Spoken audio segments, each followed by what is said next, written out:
Hay cosas que se pueden aprender oyendo y otras cosas se pueden aprender viendo, ¿verdad? Nosotros aprendemos escuchando y aprendemos mirando. Nosotros podemos aprender de los errores de los demás, como podemos aprender de las victorias de los demás.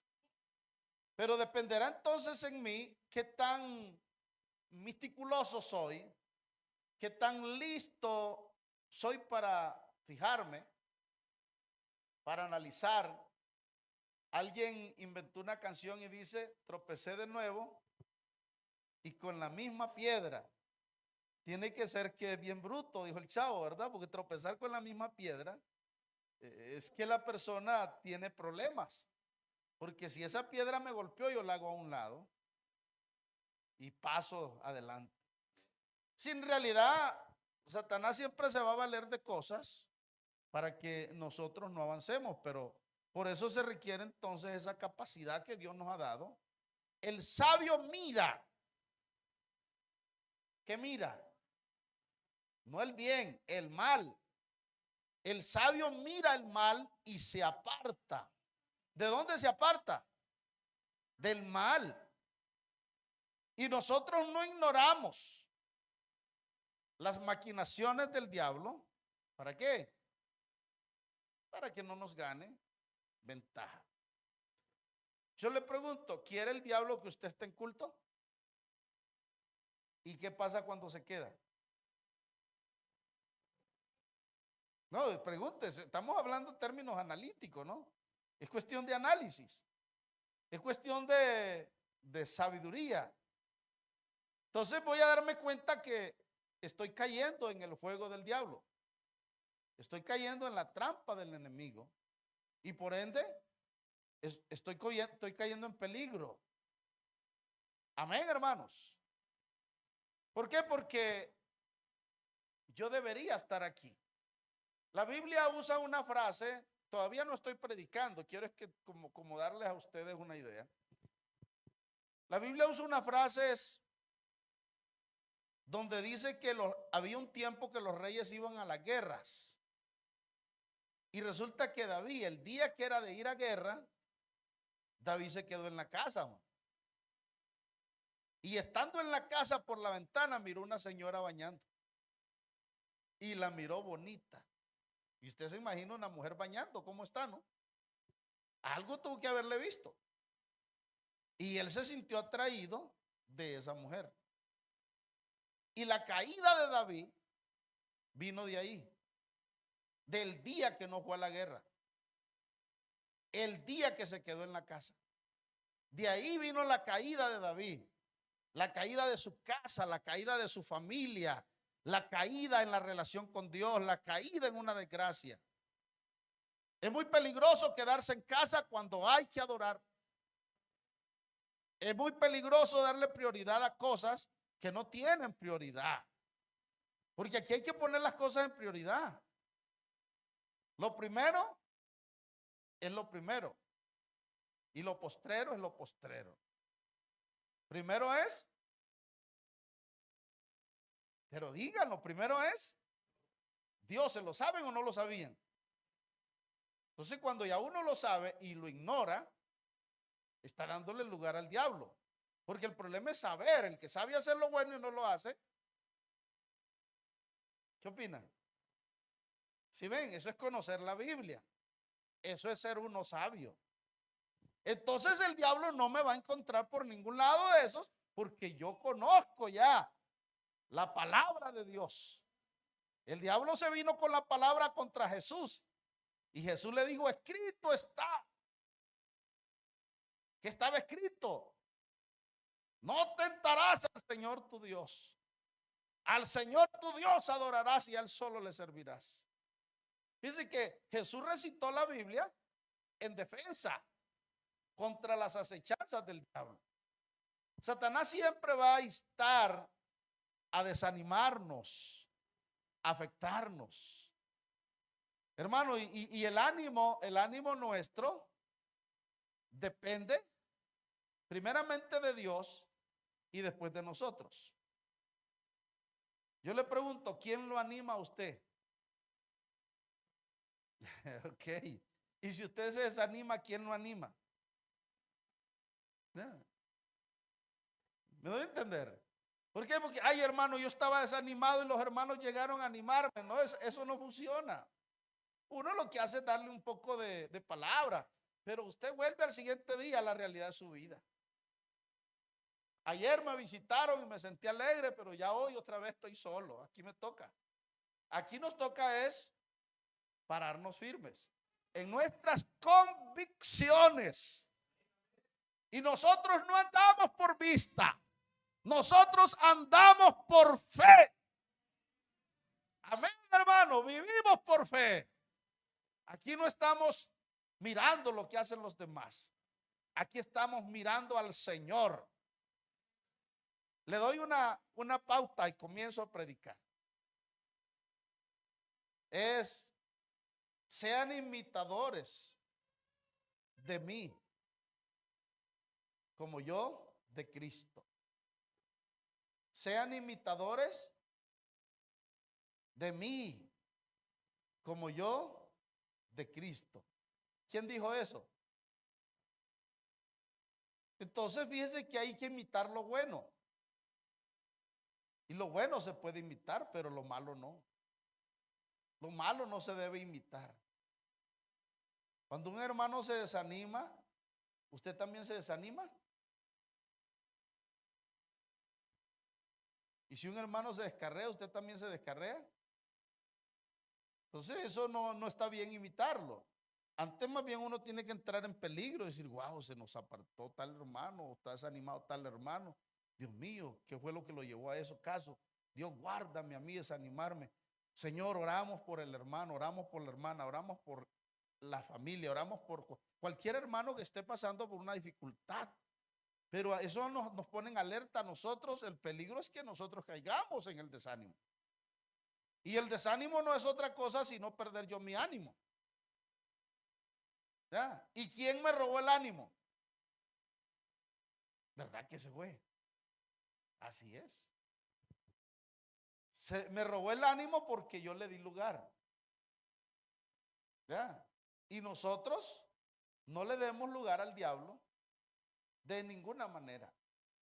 Como ya conocemos la palabra, no le dé entrada. Amén. Entonces yo quiero que entendamos, por favor, un poquito sobre la responsabilidad que tenemos los pastores. Jeremías capítulo 3, verso 15. Vamos a la Biblia. Dice la palabra de Dios. Jeremías 3, verso 15. ¿Qué dice? ¿Cómo dice? Os daré pastores según mi corazón, que les apacienten con ciencia y con inteligencia. Que les apacienten con ciencia y con inteligencia. La iglesia es lo más preciado que tiene Dios en este mundo. Y como ama tanto Dios a la iglesia, le dio pastores. Y no le dio pastores cualquiera. Le dio pastores que tienen unas cualidades. Humanamente nosotros hasta nos podemos equivocar. Porque si miramos a los hombres como hombres, podemos encontrarles defectos. Si nos ponemos a buscarles errores, les encontramos errores. Pero lo que bien es cierto es que Dios fue el que le dio a la iglesia pastores, y no son pastores cualquiera, son pastores conforme a su corazón. Así que Dios tiene un corazón. Y si Dios tiene un corazón, tiene sentimientos. Y si tiene sentimientos, sus sentimientos Dios los ventila a través del pastor. Dios hace mostrar sus sentimientos a la iglesia a través del pastor, que es el que tiene el corazón de Dios. ¿Me están entendiendo? ¿Por qué? Porque Dios colocó ese pastor conforme corazón. El ser pastor es una de las labores más difíciles que existen. Y suena fácil. Y hasta en el mundo de hoy ser pastor es un privilegio, claro está. Pero es un lujo. Y mucha gente se siente grande porque son pastores. Y hoy hay pastores de todo tipo. Pero lo que no hay muchas veces son pastores conforme al corazón de Dios. Porque el pastor conforme al corazón de Dios mira a la oveja como alma. Mira al perdido con misericordia. Se compadece de la perniquebrada. Le duele la pérdida de un hermano, de una hermana. En otras palabras, hay amor. Hay amor de Dios expresado a través del pastor para la iglesia. Entonces, valga la redundancia, es decir, tan importante que es que nosotros tengamos en cuenta el cuidado de Dios para la iglesia. Les daré pastores conforme a mi corazón, que les apacienten, que les pastoreen con ciencia y con inteligencia. Todas las palabras que yo uso aquí, las uso con un propósito. Es afectarlo a usted, emocional y espiritualmente, en el buen sentido de la palabra. Que sus emociones mejoren, que sus sentimientos mejoren, que su corazón mejore, que su relación con Dios mejore, que su espiritualidad mejore, que su vida cristiana mejore. Cada palabra que usamos, la usamos con el propósito de llegar a sus sentimientos y a sus pensamientos. De tal manera que es Dios mostrándose a través de su palabra por medio del pastor. La escritura dice, las palabras de los maestros de las congregaciones son como clavos hincados. Las palabras dadas por un pastor. Así que suenan duro. Y entonces parece porque Jesús escucha de Pedro diciendo, dura es tu palabra, Señor. Dura es tu palabra.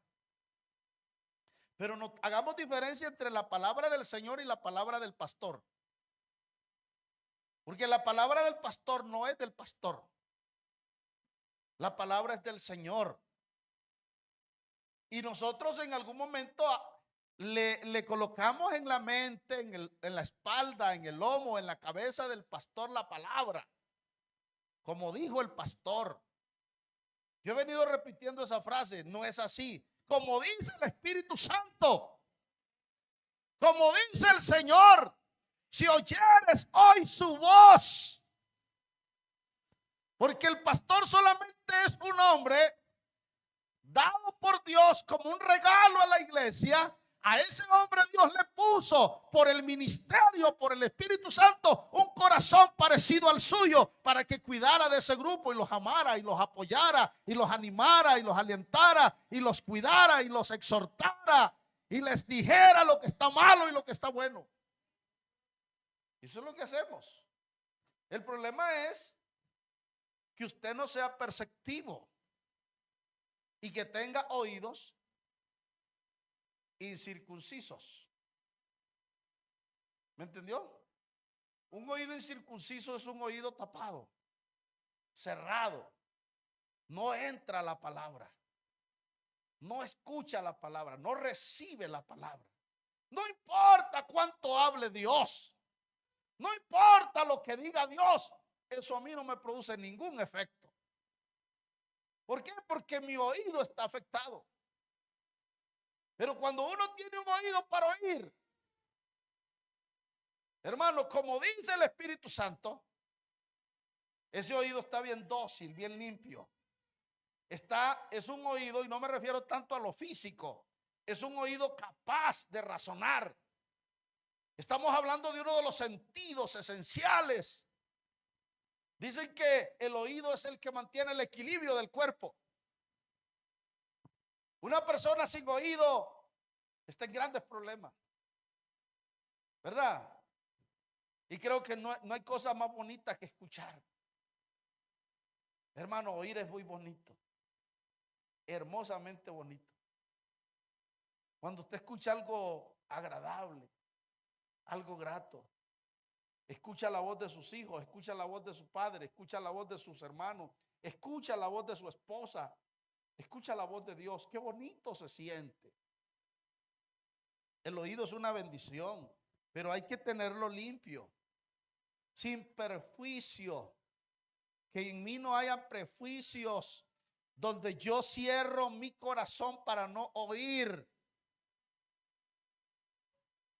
Y ese es un gran problema, porque Jesús recitó al pueblo de Israel esas falencias. Este pueblo de labios me honran, pero su corazón está lejos de mí. Ellos a mí no me escuchan. Ellos lo que escuchan son mandamientos y enseñanzas de hombres. Ellos escuchan sus propias teorías, lo que les conviene escuchar, lo que quieren oír, eso oyen, pero lo que deberían escuchar, que yo mando a decir, no lo oyen. Y yo he estado en iglesias donde hay hermanos que no oyen la palabra de Dios. Oyen solo lo que les conviene.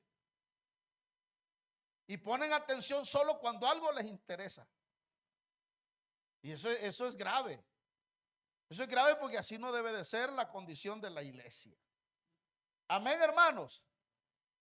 Las ovejas oyen su voz. Las ovejas oyen su voz. ¿Y qué? Y lo siguen. Las ovejas son dirigidas por el oído. Una oveja sin oído no sabe para dónde va. No sabe. La oveja sigue al pastor es a través del oído. ¿Me están entendiendo, hermanos? Necesitamos entonces tener un oído dócil y saber escuchar la voz del que nos habla. Bendito sea el Señor. Así que les daré pastores conforme a mi corazón, que les apacienten con ciencia y con inteligencia. Aquí, hermano, el trabajo se hace desde el contexto de la preparación, desde el contexto de la relación con Dios. Aquí no venimos a predicar para ofenderlo a usted. Esa no es la intención del pastor. Aquí no venimos a predicar para sacarle los trapos al sol, como dicen por ahí. No, ese no es el evangelio, no es ni la forma. Nosotros traemos palabra que a usted le alimente, le sustente, le ayude a crecer, le ayude a tener relación con Dios. Bendito sea el nombre del Señor. Ciencia es el conocimiento, estudio del corazón de Dios, de lo que le gusta al Señor. Eso significa ciencia. Así que el pastor enseña con ciencia. Enseña con ciencia. Desde el contexto de la ciencia y desde el contexto de la conciencia. Ciencia y conciencia son dos palabras homófonas y están muy ligadas, pero se paran en la diferencia del lenguaje, porque la conciencia tiene que ver con el sentimiento, pero la ciencia tiene que ver con el estudio, ¿verdad? Y Dios le dio pastores conforme al corazón de Él, que les apacienten con ciencia y con conocimiento, con inteligencia.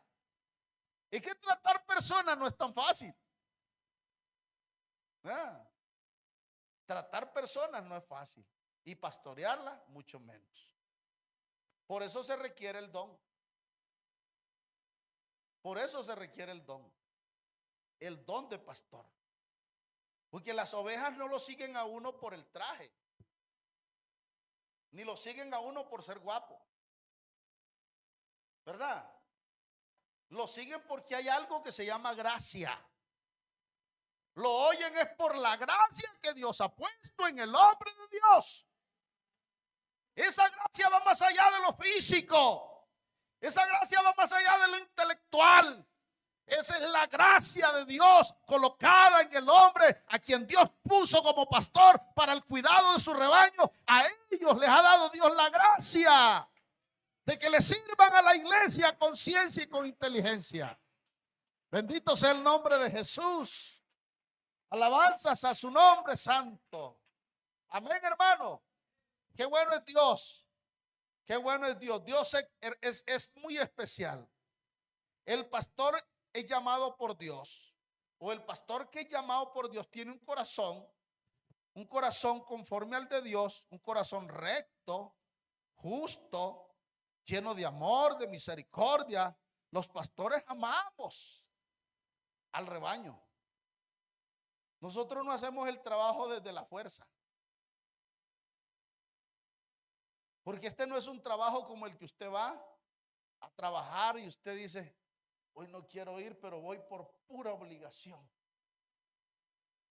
Voy por pura fuerza porque no tengo ganas. Nosotros no hacemos así el trabajo. Nosotros lo hacemos con ánimo pronto. Nosotros lo hacemos de buena gana. De hecho, a nosotros los pastores que tenemos el don, nos encanta el trabajo de pastor. Nos encanta. Al pastor no le aburre aconsejar a un hermano, acercarse y escuchar al hermano. Esas son cualidades que tiene el hombre de Dios.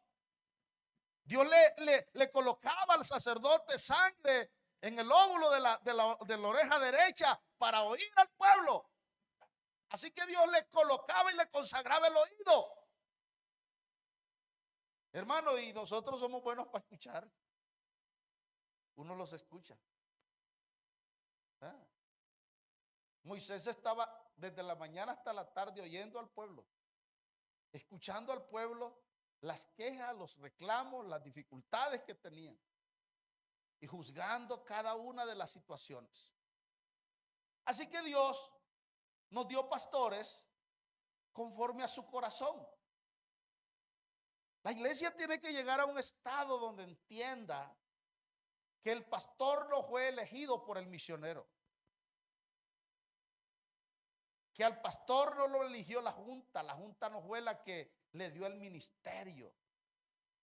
Claro, nosotros administrativamente tenemos una manera de administrar y le colocamos las manos y le declaramos ministro. Por la imposición de las manos se da el don y se da la autoridad, se transmite ese poder de autoridad, sí, pero en realidad el don como pastor se lo dio el Espíritu Santo. ¿Me está entendiendo? Claro que esto no funciona desde otro contexto. Todo está ligado, está conjugado a la misma directriz administrativa del Espíritu Santo en su iglesia. Aunque usted tenga dones, usted Dios lo haya llamado y le haya dado dones por el Espíritu Santo, está claro que usted no puede hacer lo que usted quiera. No, hermano, es que yo le sirvo a Dios, yo no le sirvo a ningún pastor. Ya está equivocado usted. Ya se perdió. Porque es verdad que no le servimos a los pastores.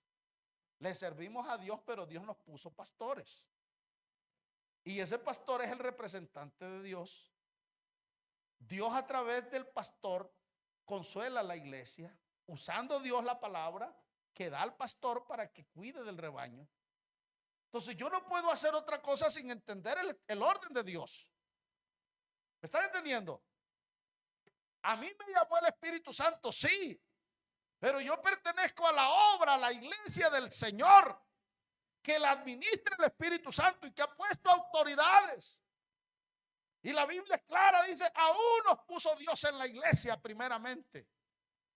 Apóstoles, luego profetas, luego puso maestros, evangelistas y pastores, con un fin, a fin de perfeccionar a la iglesia, a fin de perfeccionar a los santos, para la obra del ministerio, para la edificación del cuerpo de Cristo, hasta que todos lleguemos a la unidad.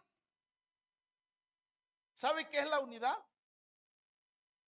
Es estar unidos a la unidad de la fe, La palabra unidad de la fe es decir, que todos creamos lo mismo. Amén. Todos somos uno en Cristo. Todos estamos unidos y entretejidos. Somos como el cuerpo. Nosotros solo tenemos un cuerpo. Nosotros no tenemos 2 cuerpos ni 3 cuerpos. Nosotros los tenemos un cuerpo. Pero en este cuerpo hay una cantidad de miembros. Están las manos, están las piernas, están los órganos por dentro vitales. Está la cabeza, el abdomen, las espaldas, el cuello, etcétera. Y más de los otros miembros que no se ven. Y todos esos miembros juntos hacen un cuerpo. La iglesia es el cuerpo de Cristo. Fíjense que Cristo está compuesto de una cantidad de personas que forman el cuerpo. Pero a ese cuerpo Dios le puso un pastor. ¿Y qué papel juega el pastor en el cuerpo? Pregunto yo, imagínense usted. ¿En qué parte del cuerpo cree que está el pastor? Como autoridad, no como creyente. Tiene que estar aquí, ¿verdad? Porque lo pusieron fue para dirigir, para cuidar, para guiar. Y resulta que el que dirige, el que cuida y el que guía el cuerpo es la cabeza. Amén, hermanos. Todos los miembros del cuerpo se someten ante la cabeza. La cabeza tiene la directriz de todo el cuerpo. Ahí está el corazón, ahí están los pensamientos. Ahí está nuestro intelecto, ahí están nuestras capacidades. El resto de los miembros del cuerpo funcionan a la orden de la cabeza. La iglesia también tiene esa manera. Esta iglesia la mueve el Espíritu Santo, sí. Esta iglesia la administra el Espíritu Santo, sí. Pero Dios puso hombres que la cuidaran. Y no podemos nosotros salirnos de ese contexto. Porque he escuchado personas con ese concepto diciendo, a mí no me mandan hombres, a mí me escogió Dios. A mí no me llamó un hombre, a mí me llamó Dios. Entonces ellos creen que son ruedas sueltas. Así no funciona la iglesia. La iglesia del Señor tiene una manera distinta. Amén, hermanos. Efesios capítulo 4, versículo 11 al 16. Dice la escritura. ¿Qué dice? Lean. Y él mismo constituyó a unos apóstoles, a otros profetas, a otros evangelistas, a otros pastores y maestros. ¿Con qué fin? Para la edificación del cuerpo de Cristo. ¿Para qué? Hasta que todos lleguemos a la unidad de la fe y del conocimiento del Hijo de Dios, a un varón perfecto, a la medida y a la estatura de la plenitud de Cristo. ¿Para qué? Para que ya no seamos niños fluctuantes llevados por doquiera de todo viento de doctrina, por estratagemas de hombres que para engañar emplean con astucia las artimañas del error, sino que siguiendo la verdad en amor crezcamos en todo en aquel que es la cabeza. Y esto es Cristo. ¿De quién? Todo el cuerpo bien concertado y unido por sí, entre sí, por todas las coyunturas que se ayudan mutuamente, reciben, según la actividad propia, reciben su crecimiento para ir edificándose en amor. Cristo es la cabeza del cuerpo que es la iglesia. Amén, hermanos. Es decir, que como creyentes todos somos miembros. Y yo soy miembro del cuerpo. Pero como a mí me pusieron a cuidar una célula, ¿ya?, del cuerpo de Cristo, porque el cuerpo de Cristo es toda la iglesia. No solo Laureles, es toda la iglesia en general. Pero a mí me pusieron a cuidar de un grupo, de una parte del cuerpo, de una pequeña célula llamada Ipú Laureles. Pero entonces Me pusieron a mí por pastor. ¿Y para qué? Para que yo ayude en el contexto de la perfección y del cuidado de ese pequeño grupo. Para que ya no sean niños fluctuantes. ¿Sabe qué es fluctuantes?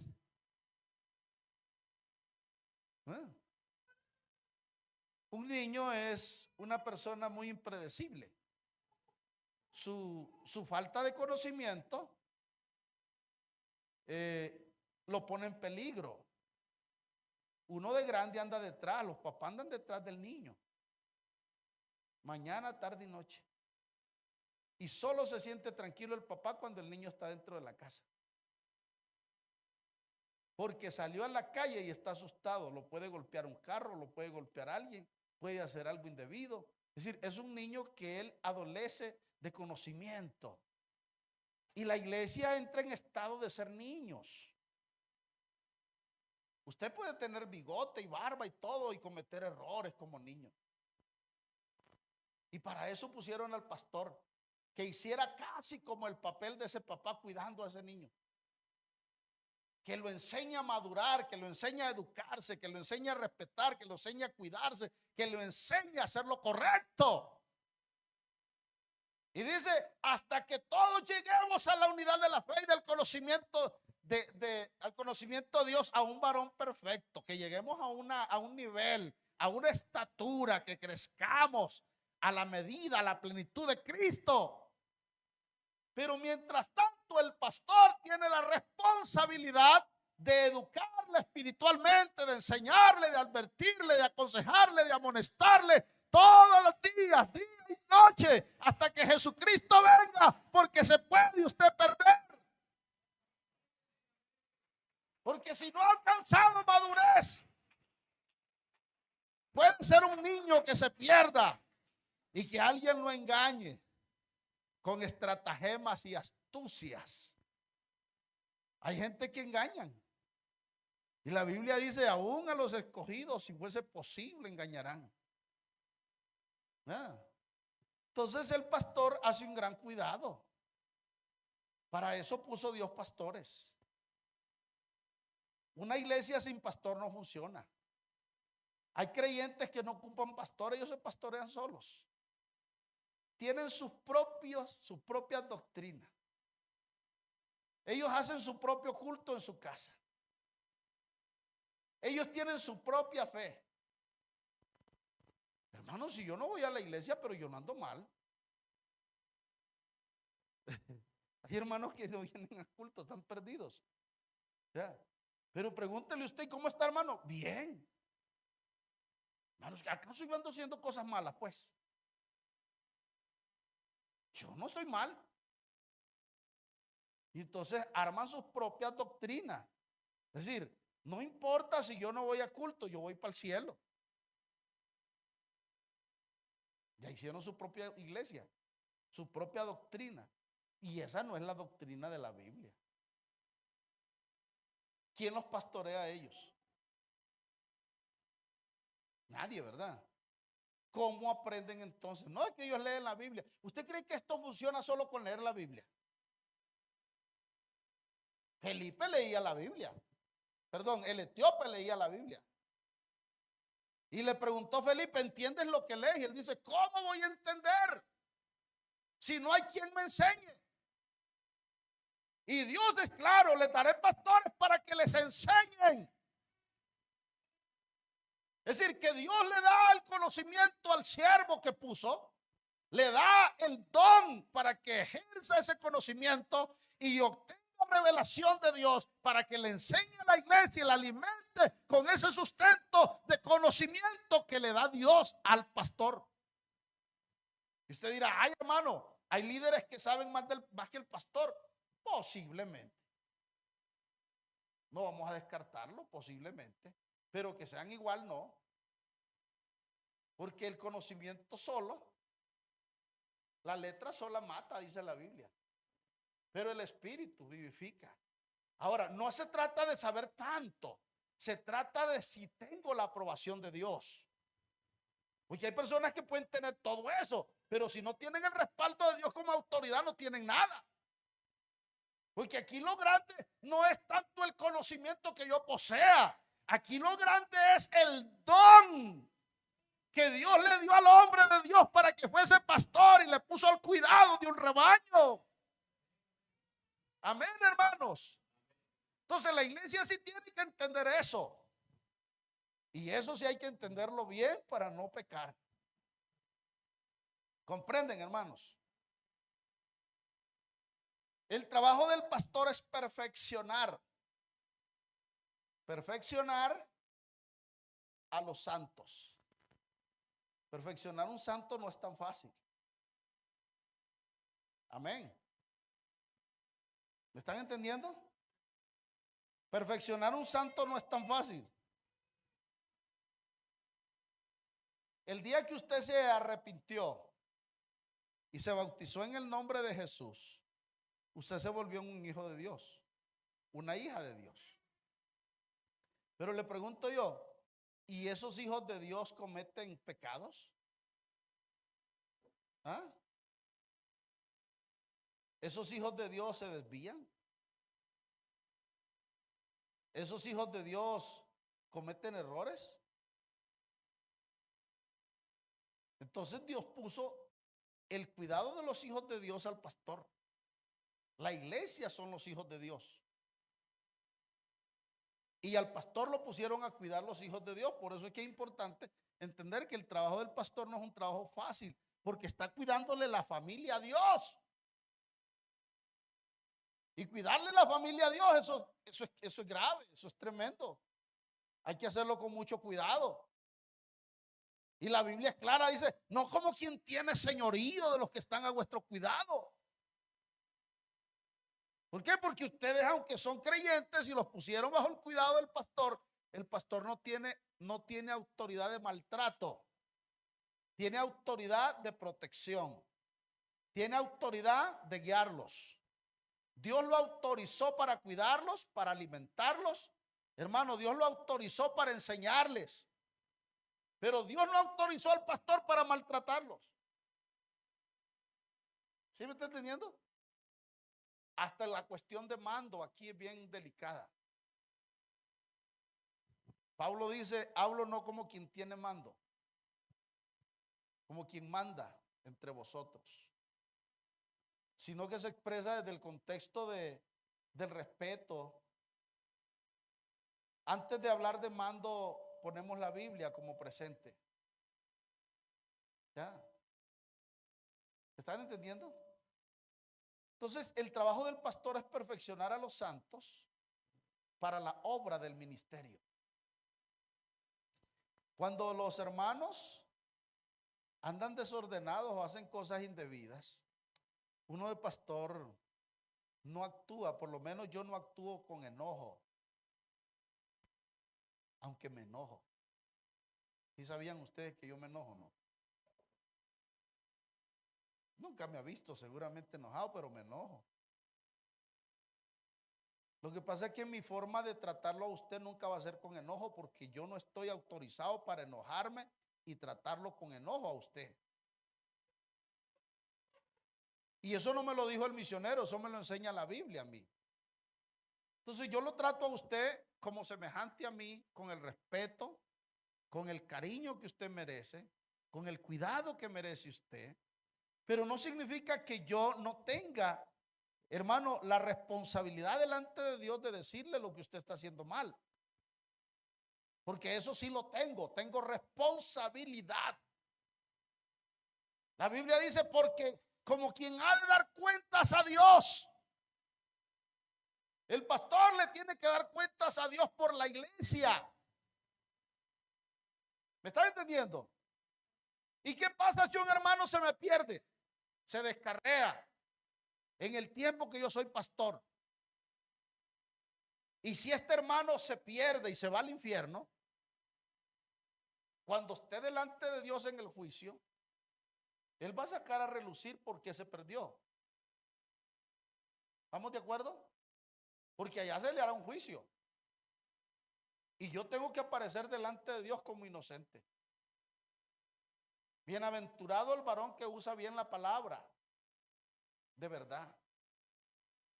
Tenemos un deber de usar bien la palabra. La palabra de Dios no es para golpear las ovejas. La palabra de Dios no es para maltratar a los hermanos. La palabra de Dios no es para faltarle respeto a las personas. La palabra de Dios se predica en sabiduría y en amor. Y ella sola, la palabra, por medio del Espíritu Santo, convence a la persona del pecado. Si toca llamarle la atención, lo haremos desde el contexto de el respeto. Hermano, hermana, es una hija de Dios. Eso que usted está haciendo está mal. Mire lo que dice el versículo. Usted no me está dando cuentas a mí, usted le tiene que dar cuentas a Dios. Y yo le voy a dar cuentas a Dios también. ¿Me está entendiendo? Entonces usted se cuida de que, ay, no me mira el pastor. No, cuídese que Dios lo mire. Porque a Dios es que le vamos a dar cuentas. Aquí yo solamente soy, ¿cómo se llama? Un asesor. Aquí yo solamente soy el vigilante. Aquí solamente yo soy el chef de la cocina. Mis funciones no van más allá. ¿Quién reprende sus acciones? El Espíritu Santo. ¿Y cómo las reprende? A través de la palabra. ¿Y quién predica la palabra? El pastor. Pero lo hacemos para hacernos sentir mal. No. La palabra es para que usted crezca, para que usted aprenda, para que usted cambie, para que usted mejore, para que usted se relacione mejor con Dios. Amén, hermanos. Digamos gloria a Dios. Ya casi termino. Así que el pastor tiene una responsabilidad delante de Dios bastante grande. Bastante grande. El trabajo del pastor es perfeccionar a los santos para la obra del ministerio, para la edificación del cuerpo de Cristo, hasta que todos lleguemos a la unidad de la fe y del conocimiento del Hijo de Dios, a un varón perfecto conforme a la estatura de la plenitud de Cristo. Es decir, todos tenemos que llegar a un nivel de madurez, de conocimiento. Y yo siempre, por eso al principio les dije, voy concluyendo aquí, al principio les dije, sean imitadores. Porque uno no sabe ahí, hermano, y esto cómo es la cosa del evangelio, cómo es que se vive, pues. Uno ve a las hermanas cuando llegan a la iglesia, todavía llegan con sus cosas del mundo. Pero aquí no las agarramos y decimos, hermano, usted es una mundana. ¿Cierto que no? Aquí le damos cariño. Y ella comienza a mirar y dice, ¿por qué las hermanas no se pintan? Y aquí, ¿por qué es que no se ponen alas a las hermanas? No les miramos en pantalonada. Porque usted y yo somos luz aquí. ¿Verdad? Pero si nosotros no andamos en el orden como debemos de andar, podemos afectar emocionalmente a otros. Pero nosotros estamos vestidos de la luz de Dios. Amén, hermanos. El mundo tiene su corriente, ellos tienen su forma de vivir. Nosotros tenemos la nuestra. Y respetamos lo que la gente hace y cómo ande. Porque cada persona es libre de hacer lo que quiera. Aquí no estamos para censurar a nadie. Pero nosotros estamos para obedecer lo que la palabra de Dios enseña. Porque la enseñanza no es la enseñanza del pastor. Esta es la enseñanza del Espíritu Santo, como ya lo dije. Lo repito. Es la palabra de Dios. A ella, a la palabra de Dios, hay que ponerle oído. Amén, hermanos. Para que vivamos como hijos de Dios. Para que brillemos como luminares, dice la Biblia, en medio de una generación maligna y pecadora. Así pues alumbre vuestra luz. ¿Sabe que usted, así como usted se viste, como usted anda, la gente lo está observando? ¿Sí sabía o no sabía? ¿Y saben que usted es cristiano o no? La gente sabe que es cristiano. Y yo me he encontrado personas en todos lados aquí en esta ciudad. Me dicen, adiós, pastor. Y yo digo, yo no sé quién es. Me conocen como pastor y yo, Dios mío, imagínense yo anduviera mal aquí, man. ¿Sí ve? Somos carta leída del mundo. Somos carta leída del mundo. Nosotros, hermano, a nosotros nos conoce mucha gente por la gracia de Dios que hay en nosotros. Así que debemos de vivir como hijos de Dios.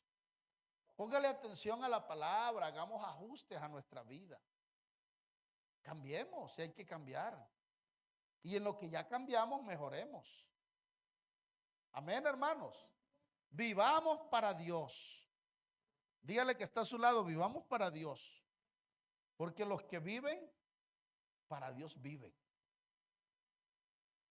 Así que nosotros, el contexto de vivir se refiere a todas las cosas. Vivir es la vida. Desde el contexto del oxígeno que respiro, vivir. Vivo para Dios y lo que hago con el vivir, también lo hago para Dios. El apóstol Pablo dice que nosotros debemos de vivir para Dios y debemos de morir para Dios. Porque hay gente que se muere, pero no para Dios. ¿Sí sabía usted? Hay gente que se muere, pero no para Dios. Porque ellos se van y se van sin Dios y sin esperanza de este mundo. El que come, para Dios come. Y el que no come, para Dios no come. Hay que prestarle ojo cuál es eso. Porque hasta en eso nosotros lo hacemos para Dios. Amén. Estoy alimentándome porque voy a servir a Dios. Estoy cuidándome porque voy a servir a Dios. Estoy cuidando mi cuerpo porque es templo y morada del Espíritu Santo. Estoy cuidando mi salud porque yo soy un templo y morada del Espíritu Santo. Amén. No exponga su vida al peligro. No nos expongamos. Porque uno hace cosas a veces injustas sin saberlo. Porque el maltrato a mi vida, a mi propia vida también es injusticia. Y Dios sí se fija en esas cosas. El que destruyera el cuerpo del Señor, Él le destruirá a él. Hermano querido, nosotros tenemos que aprender a vivir para Dios. Todo lo que hacemos o todo lo que hagáis, hacedlo para el Señor y no para los hombres. Ese contexto encierra todo. El todo es todo. Todo lo que usted haga, hágalo para Dios. Amén. Yo estoy predicando para Dios en esta hora, aunque sé que ustedes me están escuchando. Nos vestimos para Dios, vivimos para Dios, hablamos para Dios, comemos para Dios. Todo lo que hacemos lo hacemos pensando en que queremos hacer las cosas que a Dios le agradan. Amén. No seamos nosotros tropiezos ni a judío ni a gentil, mucho menos a la iglesia de Dios. ¿Comprenden, hermanos? Su comportamiento es importante. Tiene mucho que decir. Y ojalá que la gente que nos rodea se fije en su comportamiento. Porque nuestras mujeres ganarán almas sin abrir la boca, solo por su conducta. Qué hermoso testimonio es ese. Que nuestras mujeres van a ganar personas solo por su comportamiento. Hay gente que le encanta la forma como se viste usted. Y quieren ir a la iglesia solo porque la ven a usted como se viste. ¿Ya? Hay gente que le gusta y usted ni siquiera se ha puesto a pensar. Pero nosotros somos luz en este mundo. Digamos gloria a Dios. Así que le dejo esta palabra. Hay mucho más que decir, pero el tiempo ya no tenemos. Quiero dejarle esta palabra.